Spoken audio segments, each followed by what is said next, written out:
हम वो हुसैनी है जो 365 दिन अली अली करते हैं। और हर बरेल भी कहता है क्या बात रजा उस चमनिस्तान करम की। समझ में आए तो फिर बोले और ना आए तो फिर निकल लें, ताकि अच्छों को बैठने का मौका मिल जाए। क्या आवाज आती है, क्या बात रजा उस चमनिस्तान करम की, ज़हरा है कली जिसमें हुसैन और हसन। हम 365 दिन अली अली करने वाले लोग, हम महीने के कुछ खास दिन अली के लिए नहीं रखते। हम कहते हैं हमारे 365 दिन पे अली का एहसान है। हमारे 5 वक्त की जो हम नमाजें अदा कर रहे हैं, उन अदाओं पे करबला वालों का एहसान है। हम सिर्फ 10 दिन के हुसैनी नहीं, हम 365 दिन के हुसैनी। इसलिए हम न घुंघरू बांधे, न हम जूतियां उतारें, न हम सीने पीट के अली अली करें, हम तो सीना खोल के अली अली करने वाले लोग हैं। ठीक है ना? हम चारों को मानते। तो ये कुछ बीमारियां आ गई हैं मेरे भाई, ना पढ़े। ये मत सोचे कि मैं बरेलवी बंदा बैठ के बोल रहा हूं, ये सोच के ना सुने। ये सुने कि कोई बंदा हमसे अच्छी और दोनों बुरी दोनों बातें रखता है। हमें किस पे अमल करना है, ये फैसला आपको करना है। ये फैसला आपको करना। आग लगा दी जाती है जी। और कव्वाल जिनको वुजू करने का तरीका नहीं आता है, एक की दाढ़ी पूरी नहीं होती, कह रहा दमादम मस्त कलंदर अली का पहला नंबर है। ये चल रहा है ना। मैं पहली मुबारकबाद तो इस बात पर पेश कर चुका हूं कि आपने उर्स मनाया, और दूसरी मुबारकबाद इस बात पर पेश करता हूं कमेटी वालों, आपने उर्स के मौके पर नचनियां नहीं बुलाई, हुजूर के नाम की महफिल सजाई। इंशाअल्लाह इसके जरिए दीन पहुंचेगा घर घर। जितने बैठे उन तक तो कम से कम हक बात पहुंचेगी। तवज्जो है सारे लोगों को? वो बुलाए जाते मौलवी के नजराने पे झगड़ा, के इमाम पे झगड़ा, मौलवी की तनख्वाह पे झगड़ा, और वो जो शराब पी के दाढ़ी मुंडा के 3.5 लाख लेके बैठता है, उस पे किसी को झगड़ा, उस पे कोई बोलने वाला नहीं। और वो दीन भी बिगाड़ के जा रहा, ईमान भी बिगाड़ के जा रहा। कह रहा तमादम मस्त कलंदर अली का पहला नंबर। मुफ्ती साहब कबिला तशरीफ फरमा, पूछो क्या ये अहले सुन्नत के अकीदे के खिलाफ है कि नहीं? बोलो है कि नहीं ये खिलाफ? पहला नंबर हजरते, क्या बात है माशाअल्लाह, हजरते। दूसरा सलामत रहे, दूसरा, तीसरा, चौथा मौला। मौला आवाज कम निकल रही है। मौला, चौथा नंबर मौला। ये अहले सुन्नत का अकीदा है। ये अहले सुन्नत का अकीदा। तो ये आग लगा दी जाती है। ओ जी उनका नंबर काट के इनका लगा दिया।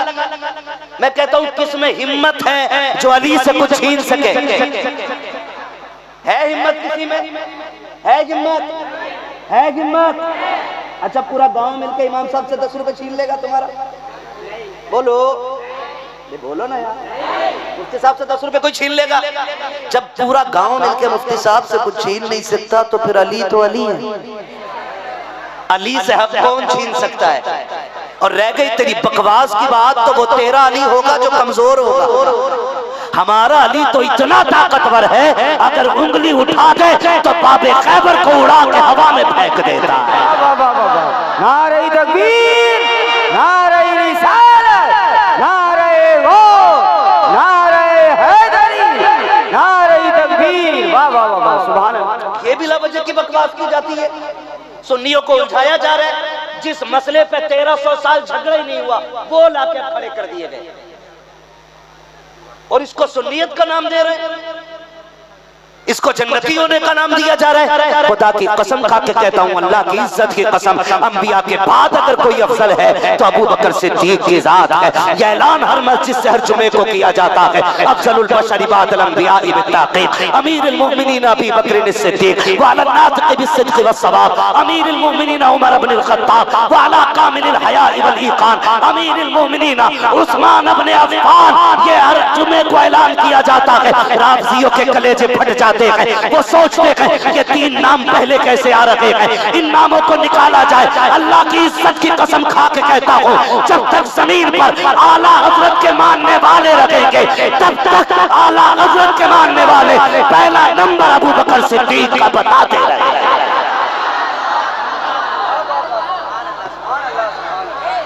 सुभान अल्लाह, सुभान अल्लाह। ओ भाई याद रखिएगा, पहला नंबर किसका? बोलो बोलो। कह रहे जी हक छीना है। मैं कहता हूँ सुन, एक बात बताइए, मुफ्ती नईम साहब मेरे साथी हैं, मैं इनका साथी हूँ। मैं गलती करूं तो इन पे इल्जाम नहीं आएगा, ये गलती करें तो मुझ पे नहीं आएगा। लेकिन हम में से कोई भी गलती करे तो जिम्मेदार कौन होगा? उस्ताद। लेकिन अच्छा ये पढ़ के आए हो तुम, कही जाती है ना ये बात। कोई बच्चा मदरसे का गलती कर दे तो मोहल्ले वाले कहते हैं अच्छा ये पढ़ा रहे हैं तुम्हारे उस्ताद, ये बात कहते हो कि नहीं कहते हो? अब जो लोग ये कहते हैं कि अबू बकर सिद्दीक ने हक मारा, हजरत उमर ने हक मारा, क्या बताओ उनकी ये बात हुजूर की दरसगाह तक नहीं जाती?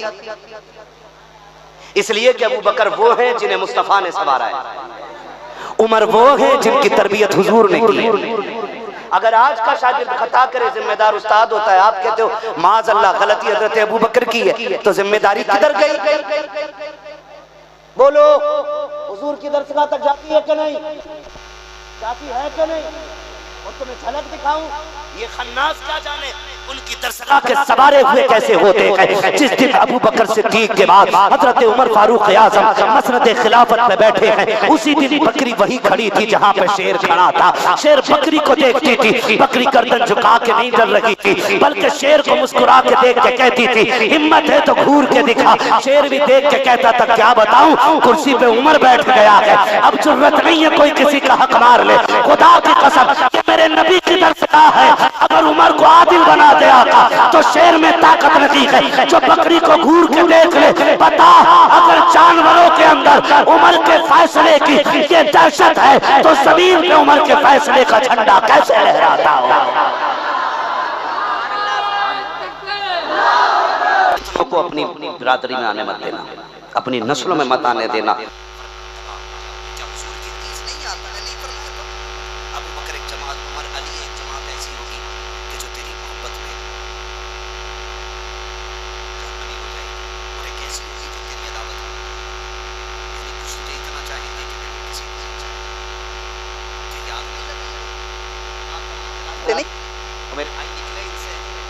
याद रखिएगा, मैं आपको एक बात बता दूं, घर किससे बनवाते हैं हम लोग? अगर अल्लाह ने थोड़ा सा पैसा दे दिया या तो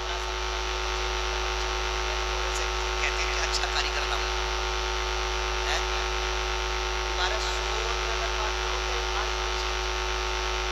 बोलो, अच्छा यहाँ काम क्या कर रहे लोग हैं, सही का काम होगा क्योंकि बरेली शरीफ के अंदर ज्यादातर कपड़े भी खूबसूरत किए जाते हैं और दिल भी खूबसूरत किए जाते हैं। टूट जाती है तो उनकी आंखें भी ठीक की जाती हैं, और ज्यादा पगला जाते हैं तो फिर दिमाग भी यहीं ठीक होता है। पागल खाना भी है ना।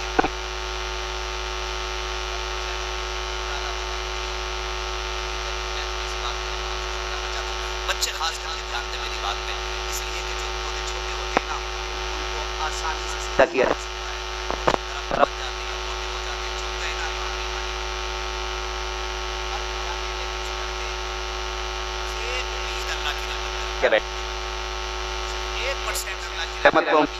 फिर भी कोशिश करते लाख ताकि लोग मान जाएं। जा रहा है सीधी सी बात ये, लकुम दीनुकुम वलिय दीन।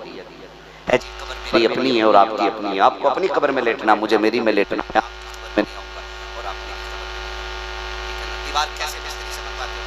अच्छे से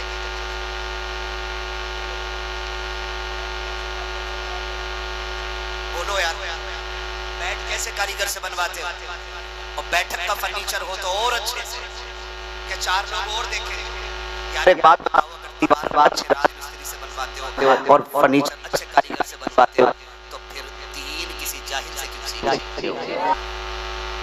दीन तो फिर दीन वाले से सीखना चाहिए ना। और दीन वाला कौन है? मुफ्ती साहब से पूछिए। मैं आसान और सलेस अंदाज में बात करता हूँ। हुजूर ने फरमाया मेरे वारिस है। जब उलमा हुजूर के वारिस हैं तो फिर उलमा दीन बताएंगे ना, ना के जाहिल। तो हम दीन आलिम से सीखे ना के जाहिल से। और इतने फितने खड़े हो जाए, हर कोई अपनी सीख सीधी करने में लगा हो, तो फिर चक्कर में ना पड़िए, फिर उधर मुंह करिए। जो हक कहता हुआ, हक पे चलता हुआ, हक के साथ दुनिया से गया, ताकि हर फितने से बच सको। आप कहोगे ऐसा कौन है, तो मैं कहता हूं चल बरेली 6 किलोमीटर दूर है, आला हजरत की चौखट यहाँ से, वहां चल, वहां बैठ के मैं मुजरिम हूं आका मुझे साथ ले लो, के रस्ते में है जा बजा थाने वाला। तो फिर अगर हमें दीन समझना है तो आला हजरत से समझो, है ना। ऊंचे ऊंचे हजरतों को, है ना, अभी नूर मुजस्सम भाई ने पढ़ा ना, छोटे छोटे हजरतों को जाने क्या तकलीफ है। ऊंचे ऊंचे हजरतों ने आला हजरत कह दिया, छोटे छोटे हजरतों को जाने क्या तकलीफ है। और शुक्र अदा करो तुम आला हजरत के पड़ोस में रहते हो, ये बहुत बड़ा एहसान है। अगर रहते ना कलियर में और वहां से बरेली आते, औकात पता चल जाती। यहाँ तो जब मुंह उठाया तब आला हजरत की चौखट पे। ये नसीब है अपना अपना। तो दीन किससे सीखना है, बोलो आला हजरत से ना। तो दीन कौन बताएगा, जो हुजूर के वारिस है। माफ कीजिएगा मसला बड़ा खराब है, उर्से मखदूम है, बुजुर्गों की बारगाह है, शुक्र है हम वलियों को मानने वाले लोग। किनको मानते हैं हम? वक्त कम है, बड़ी तेजी से अपनी बातें समझाना चाहता हूँ। फरमाइश मेरे पास है, एक आपकी भी और एक साहब ने और भी मैसेज डाला था एक वाकये के लिए। मैं बस चाहता हूँ आज मौका मिला और आपसे बात कर रहा हूँ ना, तो इसमें बात कह जाऊँ। वाकया तो फिर भी मोबाइल पे सुन लोगे आप, कह दूं आपसे बुरा ना लगे तो। कड़वी तो नहीं लग रही है बात, लगे तो शौक से लगे। मैं आईना हूँ, दिखाऊंगा दाग चेहरे के, जिसे खराब लगे सामने से हट जाए। सीधी सी बात है। दीन किससे सीखेंगे हम? आलिम से। और सबसे बड़ा आलिम कौन है इस सदी का? डट के बोलो यार, कौन है? आला हजरत। लोग उन्हें वली बताए घूमते हैं जिन्हें इस्तिंजा करना नहीं आता है।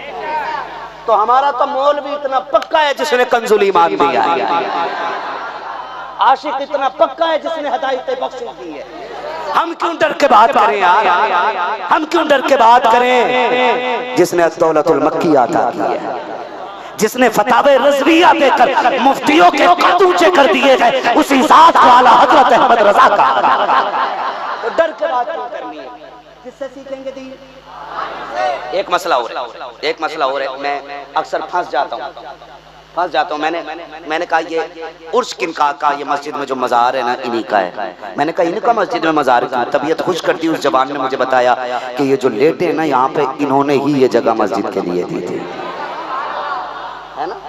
ऐसे ही है, अल्लाह उनकी कब्र पर रहमत व गुफरान की बारिश हो भाई। तो अल्लाह उनकी बेहिसाब मग़फ़िरत फरमाए। और मैं मुबारकबाद पेश करता हूँ, आपने एहसान का हक अदा कर दिया है ना। वो अल्लाह करने के लिए जगह दे करके गए हैं, आपने उन्हीं के नाम की महफिल सजा रखी है, उन्हीं के इसाले सवाब के लिए। खुदा आपको सलामत रखे।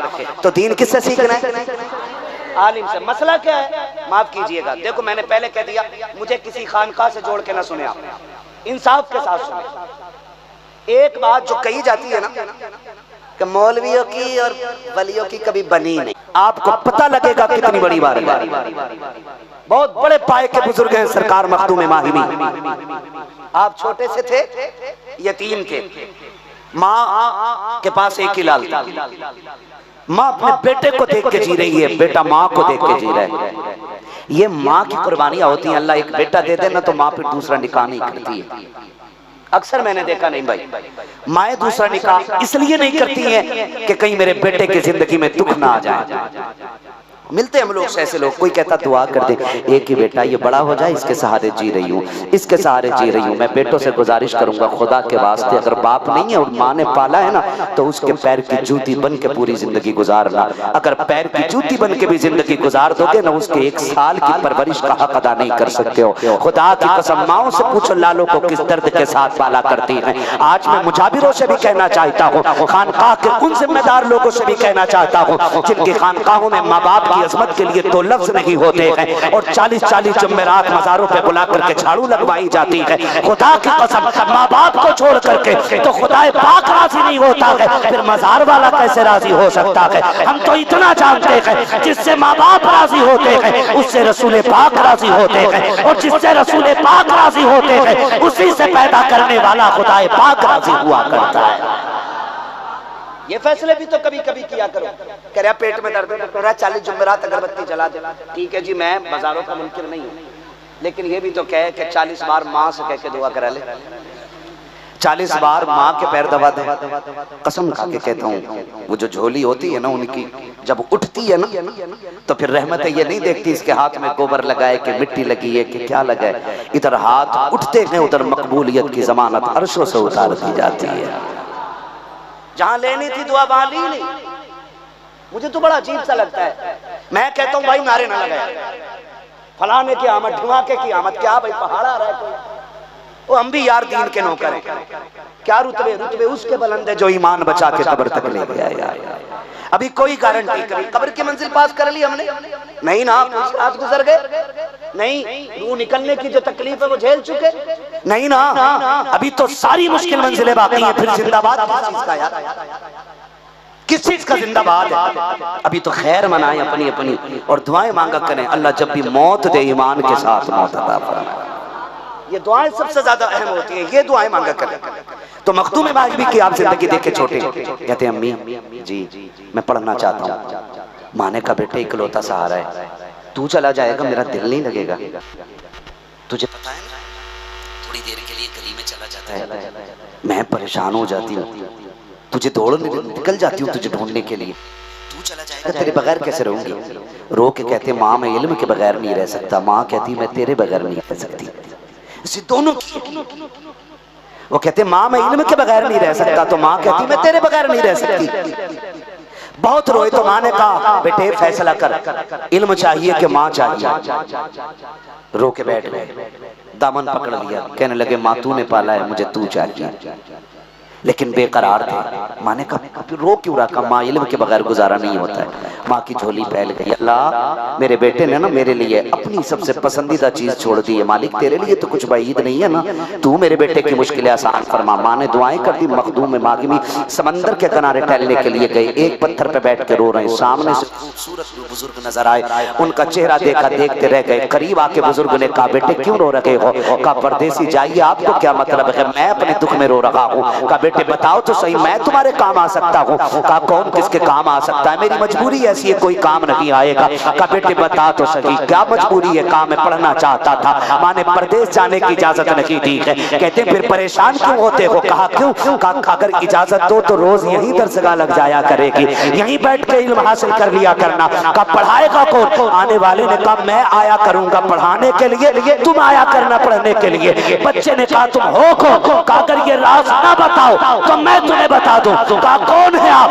कहा मुझे खिज़र अलैहिस्सलाम कहा जाता है, खिज़र कहा जाता है। बेटे हम रोज आया करेंगे, लेकिन तुम ये राज किसी को बताना नहीं। रोज दोपहर वक्त में मखदूम पाक घर से चले जाते, माँ तलाश करती रह जाती। एक दिन माँ ने पूछ लिया बेटे रोज कहाँ चले जाते हो? मैं बड़ी परेशान रहती हूँ, तुम मुझे नहीं मिलते हो। आप खामोश हो जाते हैं, डर जाते हैं, अगर झूठ बोला तो माँ की नाफरमानी होगी, सच कह देता हूँ तो मखदूम माखनी सोच रहे हैं खिज़र आना बंद कर देंगे। अब करूं तो क्या करूं? माँ ने कहा बेटे सच बता कहाँ रहते हो? अम्मी जी खिज़र पढ़ाने आते हैं, मैं उनसे पढ़ने जाता हूँ। माँ ने कहा बड़ी अच्छी बात है, हाँ मेरे सीने से लग जा। बेटे देख अब तुझे पाबंदी से पढ़ना है। चीख निकल गई मखदूम माखनी की। अम्मी जी आज के बाद पढ़ाई का सिलसिला बंद हो जाएगा। कहा क्यों? कहा मखदूम कहते हैं मुझसे खिज़र ने वादा लिया था अगर क्लास खोल दोगे हम आना बंद कर देंगे। आज मैंने राज खोल दिया है, अम्मा अब किसी खिज़र को नहीं आना है,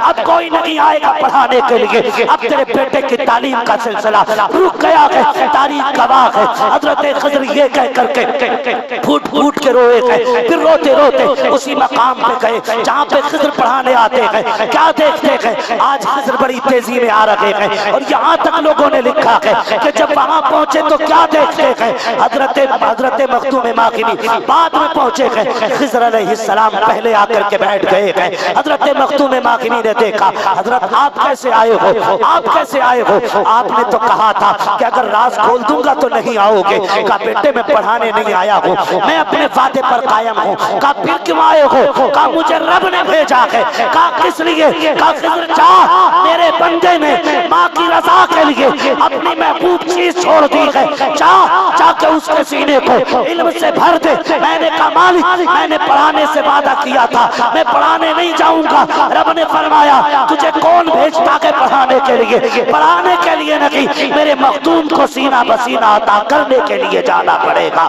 पता ये चला खुदा जब किसी को विलायत देता है या तो इल्म दर्स वाला देता है या इल्म बुजुर्गों के सीने वाला अता फरमा दिया।